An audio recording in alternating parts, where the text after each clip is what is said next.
and the Leader of the Opposition jointly elected Her Excellency Dame Sandra Mason, Dame Grand Cross of the Most Distinguished Order of St. Michael and St. George, Dame St. Andrew, Queen's Counsel, Governor General of Barbados, as the candidate for election for the office of President of Barbados.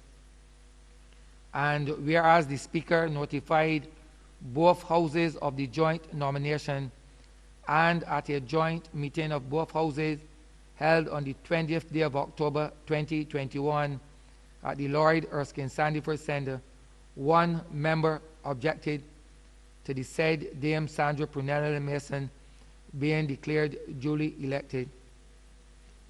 And whereas pursuant to Section 14, Subsection 3, Subsection 4, Subsection 5, and Subsection 6 of the Constitution Number 2 Act 2021 aforementioned, the Speaker suspended the joint meeting and the members reconvened in their respective house, where the question mentioned in the first paragraph hereof was put to the vote, and immediately upon announcement of the vote in each house, the joint meeting resumed, and the President of the Senate and the Speaker of the House announced the result of the vote.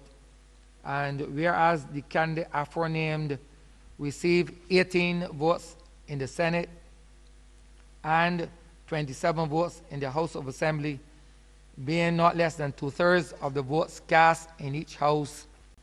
Now, therefore, I, Arthur Holder, Speaker of the House of Assembly of Barbados, in accordance with provisions of Section 14 of the Constitution Amendment Number 2 Act 2021, do hereby declare the said Dame Sandra Mason elected as the President of Barbados, given under my hand this 20th day of October of 2021.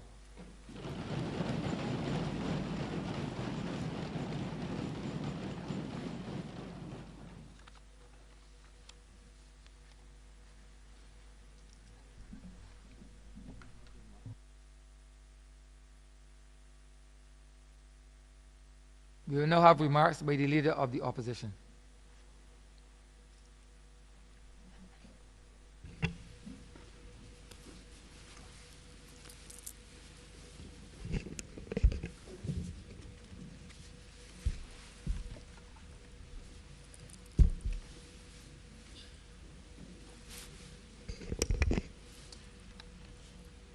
Mr. Speaker, I thank you for conferring on me the honor of being the first voice from this privileged floor to congratulate our first president-elect of our republic, soon to be called into being. I'm privileged as a member of this House to be a part of the affirmative vote which expresses the will of this House, and in the context of our representative democracy, the will of the people of Barbados. By this vote, Mr. Speaker, we have elevated to the highest office in the land, in this new context, one we consider to be worthy of this signal honor, one who has achieved excellence in her public and professional life, one who has worn all the trappings of her current office, with dignity, polished bearing, and the requisite mix of pride and humility. One who both symbolizes and gives substantive expression to that which we desire to be ideally Barbadian, inclusive of, one, the pursuit of individual duty as one imperative contribution to the shaping of our national destiny. Two, the embrace of integrity and industry in professional and public endeavor. Three, the demonstration of civility and charity in engaging others in the context of their concerns and challenges. one who, by manner of service and appreciation of office, constitutes, again both symbolically and substantively, a unifying force in the practice of our political and governance model. Our President-elect, Mr. Speaker, has recorded a number of firsts. First Barbadian female admitted to the Barbados bar in 1975. First woman magistrate to serve as an ambassador when appointed ambassador to Venezuela in 1992. First woman appointed to serve on the Barbados Court of Appeal, 2008. First Barbadian to be appointed as a member of the Commonwealth Secretariat Arbitral Tribunal, 2014. Now first president of the new republic to be, Barbados. Mr. Speaker, the parliamentary opposition would wish again, however, to register its strong concern re the matter and the manner of Barbados becoming a republic. We believe the process is wrong, is flawed, and that both a public education program and the formulation of a new republic constitution should precede the country assuming the status of republic. We believe the timing is wrong, not the time or period of history at which we have arrived, for truly that is fully our moment, but this moment and the circumstances which preclude a fulsome celebration and nationally expressed embrace of this step. The country is both distracted and somewhat depressed at this time.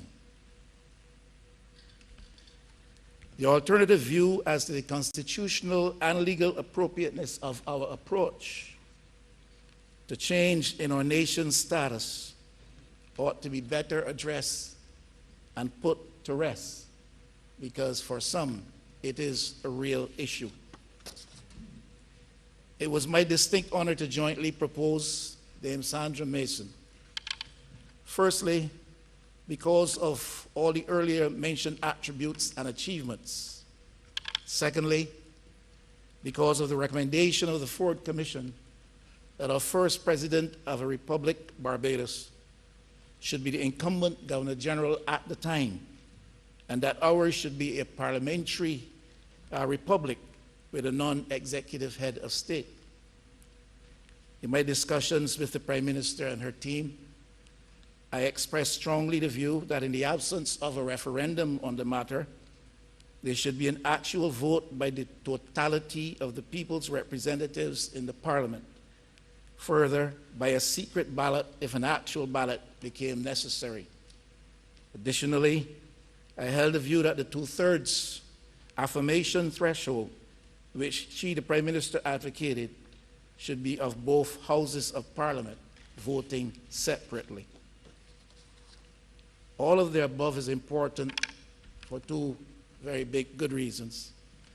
What we do today and will do over the next weeks and months ahead represents the further indigenization of the processes and institutions relative and relevant to the advancement and maturation of our democracy. As far as is practical, this process today and others of this nature must be insulated from partisan politicization. An important observation. The advancement of women in our society, our economy, our governance structure is very evident and very welcome. But equally evident is the fact that the movement is taking place among women at the higher levels of socioeconomic life in Barbados, while women at the lower levels face a persistent reality of hardship and challenge. I speak of the likes of shop assistants, gas attendants, security guards, domestics, maids, factory workers, hotel workers, etc. It is my view that a high priority in the new republic headed by a woman, therefore, must be that we change that situation. Change in our constitutional status is without sufficiency of meaning unless we change for the better, and radically so, the lot, the plight of our people. Particularly so today, we focus on our women.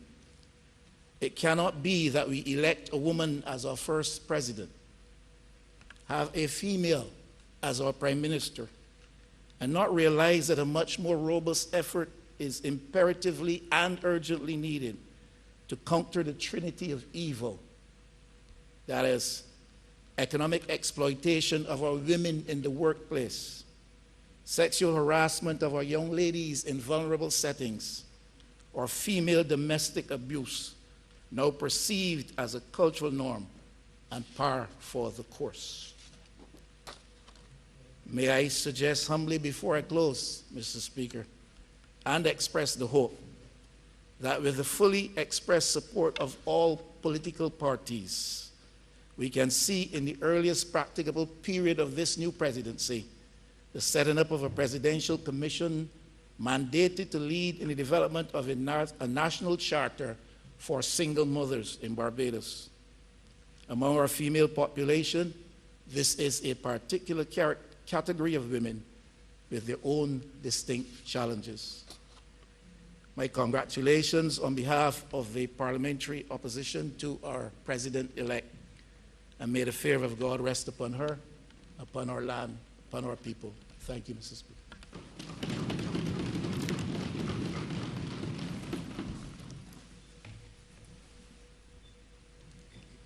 Honorable Prime Minister.